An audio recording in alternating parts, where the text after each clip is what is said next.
Assalamualaikum warahmatullahi wabarakatuh. Jumpa kembali dengan saya Joy Sang Pujangga. Seperti biasanya, kali ini saya akan mengangkat sebuah cerita tentang makna semangka bagi rakyat Palestina. Sebelum cerita ini saya lanjutkan, saya mengharapkan sedekahnya dengan cara like, subscribe, dan komen. Karena sedekah adalah ladang ibadah untuk kita semua. Lanjut ke ceritanya. Gambar dan emoji buah semangka marak ditampilkan di media sosial dalam beberapa hari terakhir. Banyak warganet mengaitkan buah itu dengan Palestina. Mengapa demikian dan apa makna semangka bagi rakyat Palestina? Dalam platform media sosial Instagram maupun X yang dulu dikenal sebagai Twitter, warganet banyak yang mengunggah foto semangka dengan menyertakan kata-kata penuh dukungan pada Palestina. Di Instagram yang dikenal sebagai platform visual, banyak warganet yang menggugah gambar semangka, baik melalui Instagram post maupun Instagram story. Semangka sudah disertakan dalam 97,8 ribu unggahan, mayoritas berisi dukungan terhadap Palestina. Sejumlah selebritas dan influencer Indonesia seperti Atta Halilintar, Ratu Anissa, dan Teguh Wisnu juga menggunakan gambar semangka dalam unggahan mereka. Influencer Raffi Ahmad dan istrinya, Nagita Slavina, mengumumkan melalui akunnya bahwa mereka akan menggalang donasi bagi Palestina, sembari menyertakan foto sholat berjamaah disertai tulisan "We Pray We Care" dengan huruf A diganti gambar semangka. Di akhir unggahan mereka juga menyertakan emoji-emoji semangka di bawah unggahan tersebut. Influencer Tasya Farasya juga mengunggah gambar semangka yang dibuat menyerupai peta jalur Gaza. "Hatiku, jiwaku, pagi untukmu, saudara perempuanku," tulis Tasya Farasya dalam unggahannya pada Kamis 2 November. Tak hanya di Instagram, seorang pengguna X dengan nama Trias Feni menulis dalam ceritanya bahwa buah semangka mewakili identitas nasional, hubungan dengan tanah air, dan perlawanan. Alasannya pertama karena kesamaan warna dengan bendera Palestina, merah, hijau, putih, hitam, kata Trias dalam unggahan tersebut. Ada pula pengguna X lain yang mendorong agar warganet semakin banyak menggunakan media sosial untuk mengunggah gambar semangka sebagai bentuk dukungan mereka terhadap Palestina. Jarimu masih dapat untuk membantu perjuangan saudara kita di Palestina. Sekecil apapun kita lakukan bersama, semoga bermanfaat walau hanya sekecil debu, tulisnya. Lantas apa sebenarnya makna dibalik buah semangka bagi Palestina? Makna historis semangka yang lahir akibat larangan bendera. Dilansir dari berbagai sumber, semangka pertama kali digunakan sebagai simbol negara Palestina setelah Perang 6 Hari pada 1967. Ketika Israel bertempur dengan negara-negara tetangga, termasuk Mesir, Suriah, dan Yordania. Kala itu pemerintah Israel melarang pengibaran bendera Palestina di muka umum dalam perbatasannya untuk menutupi nasionalisme Palestina dan Arab. Untuk mengkali larangan tersebut, warga Palestina mulai menggunakan buah semangka yang mereka potong menjadi segitiga karena menyerupai bendera mereka yang mengandung warna-warna merah, hitam, putih, dan hijau. Pada tahun 1993, Israel akhirnya mencabut larangan pengibaran bendera Palestina sebagai bagian dari perjanjian Oslo, yang merupakan perjanjian formal pertama yang mencoba menyelesaikan konflik Israel-Palestina. Bendera tersebut dianggap mewakili otoritas Palestina yang mengelola jalur Gaza dari tepi barat. Pada tahun 2007, seniman Palestina Khaled Houaroni memperkenalkan karya seninya, semangka, sebagai kontribusi pada buku Atlas Subjektif Palestina. Tindakan ini menginspirasi banyak seniman lain untuk menciptakan karya seni dengan menggunakan simbol semangka sebagai sarana untuk mengekspresikan solidaritas terhadap Palestina. Bahkan pada tahun 2022, Research Program for Arts Innovation dari Universitas Pennsylvania memberikan penghargaan pada proyek seni berjudul Watermelon Book buku Semangka yang berisi karya dari para seniman, penulis, dan pemikir dari Palestina. Kini di era media sosial, saat penyebaran konten Palestina kerap kali disensor termasuk bendera Palestina, gambar irisan semangka semakin sering digunakan kalangan pro-Palestina. Jeda pertempuran Israel dan Hamas akan dimulai. Bagaimana nasib Rumah Sakit Indonesia dan 3 warga negara Indonesia?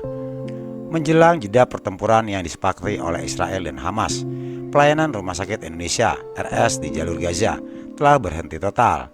Sementara itu, pemerintah Indonesia berupaya mengevakuasi 3 warga negara Indonesia relawan RS dari Gaza. Ketua Presidium Mercy, Organisasi Pengelola Rumah Sakit Indonesia, Sarbini Abdul Murad mengatakan hal itu terjadi karena Rumah Sakit Indonesia telah diduduki oleh tentara Israel.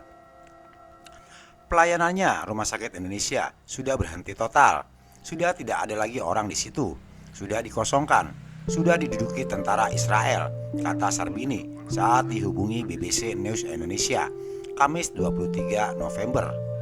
Sarbini menambahkan, Rumah Sakit Indonesia juga mengalami banyak kerusakan akibat serangan-serangan Israel, seperti plafon yang hancur, kaca pecah, dan kabel listrik berjatuhan.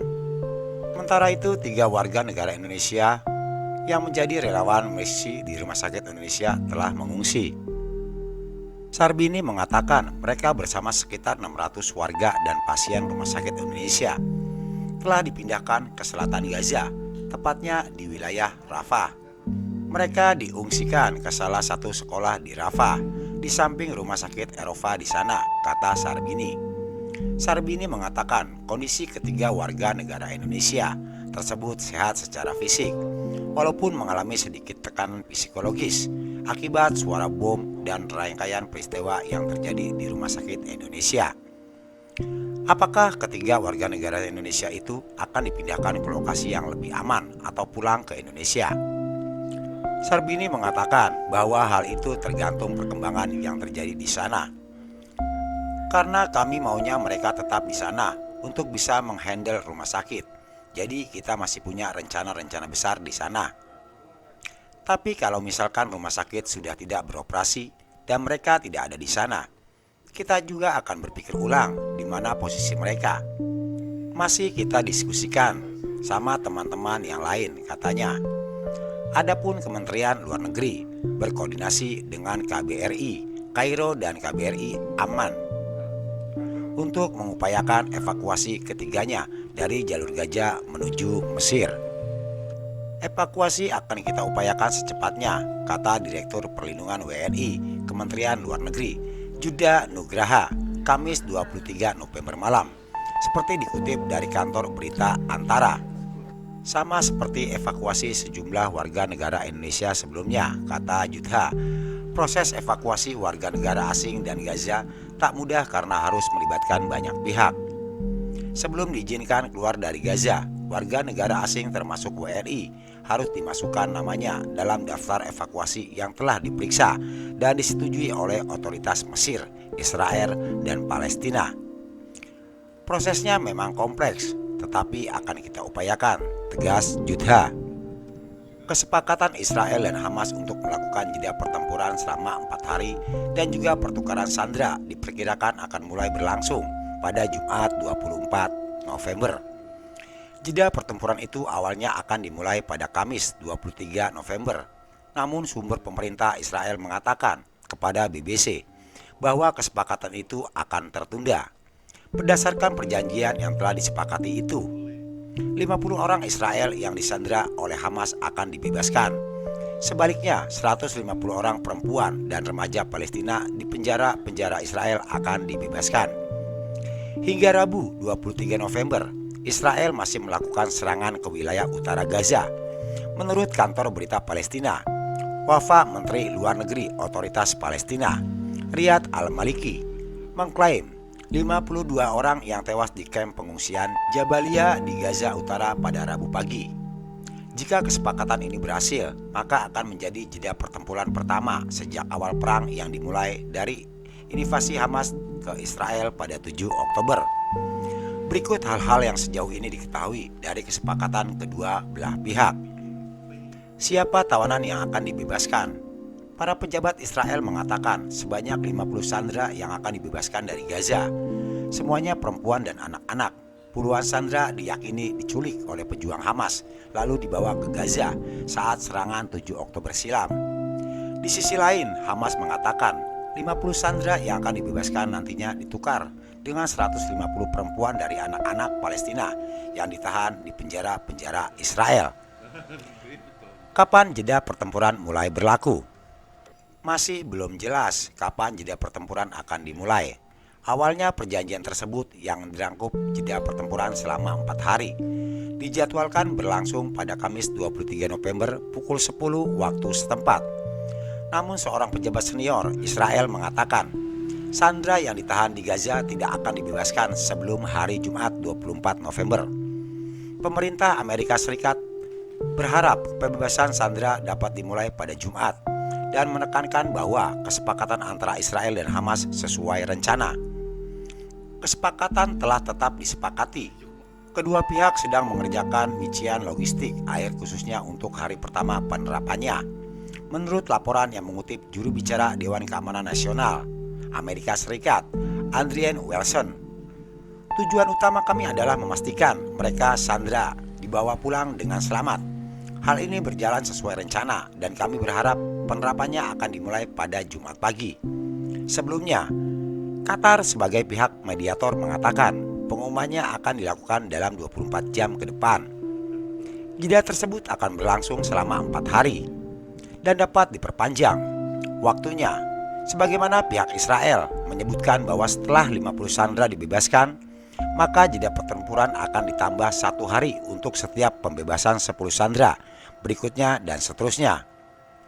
Perdana Menteri Qatar Muhammad bin Abdurrahman bin Jassim Al Thani mengapresiasi Amerika Serikat dan Mesir karena telah membantu Qatar menengahi jeda pertempuran di Gaza. Ia berharap upaya tersebut akan membentuk kesepakatan yang komprehensif dan berkelanjutan yang akan mengakhiri perang dan pertempuran darah. Perdana Menteri juga mengatakan bahwa ia berharap kesepakatan tersebut akan mengarah pada pembicaraan serius untuk proses perdamaian yang komprehensif dan adil. Apa saja hal lain yang diatur dari kesepakatan ini? Qatar yang menjadi penengah dalam kesepakatan tersebut mengatakan bahwa sejumlah besar truk yang membawa bantuan, pasokan medis, dan bahan bakar akan diizinkan memasuki Gaza yang sedang menghadapi situasi kemanusiaan yang mengerikan. Bantuan bahan bakar yang sangat dibutuhkan untuk generator rumah sakit, desalinasi air, dan fasilitas pembuangan limbah hanya akan berlangsung selama jeda pertempuran. Meskipun kesempatan tersebut akan menghentikan sebagian besar operasi militer Israel dan memungkinkan orang-orang di Gaza melakukan perjalanan yang aman dari utara ke selatan, tapi kesepakatan ini akan mengizinkan ratusan ribu warga Palestina yang mengungsi dari utara untuk pulang ke rumah mereka. Apakah ini akan menjadi akhir serangan Israel ke Gaza? Israel bersikeras bahwa kesepakatan ini bukanlah akhir dari perang yang akan terus berlanjut untuk membawa pulang semua sandera, menuntaskan pemberantasan Hamas, dan memastikan tak ada lagi ancaman baru terhadap Israel dan Gaza. Berapa banyak tahanan dari masing-masing pihak? Hamas dituduh telah menyandra sekitar 240 orang Israel pada serangan 7 Oktober. Di sisi lain, Israel mengumumkan daftar 300 warga Palestina yang dapat dibebaskan dari perjanjian Israel. Mayoritas daftar tahanan ini adalah pria berusia 17 sampai 18 tahun.